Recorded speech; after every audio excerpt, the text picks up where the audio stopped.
photographers, we're kind of an obsessive bunch. So when we grab a story that we're interested and we want to tell, we stick to it. That develops over time and it doesn't get better. It's almost a disease. It's an obsession. For my whole career, I've worked around man's impact on the planet. And I've always been very interested to figure out a way to engage with the public, because I always say what we're doing to our planet wouldn't be happening if everybody knew the consequences, because those consequences are consequences for all of us. And I always say that if you care about the air you breathe and the water you drink and the future of the next generations of your kids in this planet, we all need to take care of it. It doesn't matter really politically where you stand. It's our house and we need to clean it.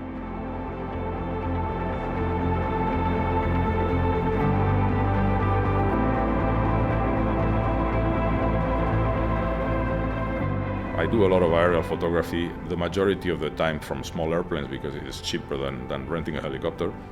And I joke because it all happens so fast that it goes from my eye to my finger and it doesn't cross my brain.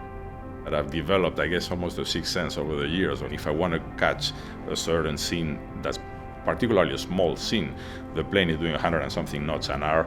If I'm not careful, I need to do many passes to get the same shot, so I work very quickly. Sometimes the pilots tell me it's incredible how concentrated you are and how intense you get when you're doing that, but because I know it's ephemeral, it just goes so quickly that I need to catch it at that time or lose it.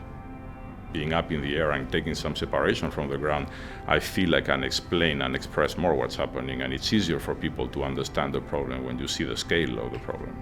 From the air, I find that the images are striking, and sometimes the images are so abstract that you don't know very well what you're looking at. And that tension created in the image, I think it's a very good quality for it. When you stand in front of a print and you look at it and you don't know very well what it is, it creates that tension. And through that exchange, which is an exchange with me even if I'm not present, through that exchange with my work, I'm trying to attract the viewer at least to the issues that I really care. So it starts with a relation with the print and it ends being a relation with the issues. I've been asked many times, why do you make something horrible beautiful?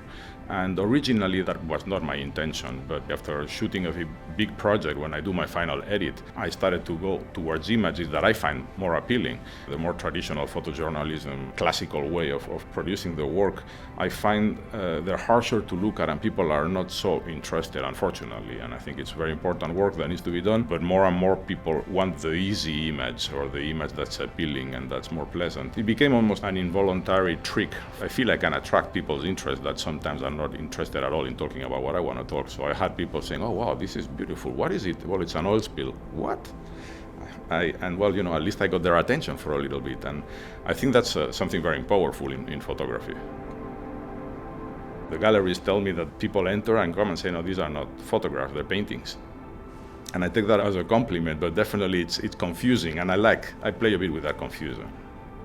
That the work can be considered in the art world is great because I think that gives a permanence to the discussion. When you publish your work in the media, unfortunately that tends to disappear pretty rapidly. The fact that a piece is hanged on a wall in a museum, in a gallery, or in a private home, it's an open book to a discussion or a debate. And so even if sometimes the initial intention of the buyer is not to talk about an oil spill or not to talk about melting in Greenland and climate change and the impacts in Iceland or wherever I've been, at the end of the day they know that's what my intention was, and that's going to come up in the conversation. Somebody was asking me, are you trying to create images that are more interesting for the art world? And I said, I hope I'm not, because I think that will be the end of the game. My work is evolving. If it works in that direction and it works well for everybody, wonderful. But I'm definitely not trying to cater to a particular group. I'm trying to express my concern through my work. There are sometimes winks inside images that are difficult to see. In the Amazon, there's a photo of a river where you see the sand dunes on the left of the image and all the water flowing on the right. And in the bottom right, there's a small tree dry.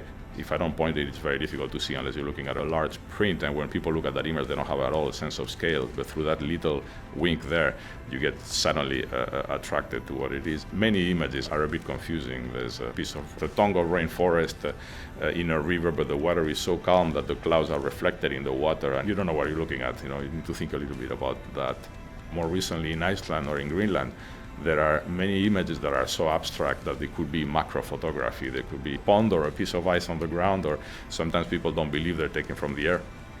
The world of photography is changing a lot, and the competition is very hard. And I always tell, when people ask me and they see my work and they're very interested in what I'm doing, I always tell them, start locally. And I'm sure you guys have heard this before, start locally, because it's the only way to make a name for yourself. Is work subjects in depth, spend time, be the harshest editor you can be, because if you're not the hard editor, somebody else is going to be for you, and that's going to be more painful. So be a hard editor, start little and steady, and work very hard from the base.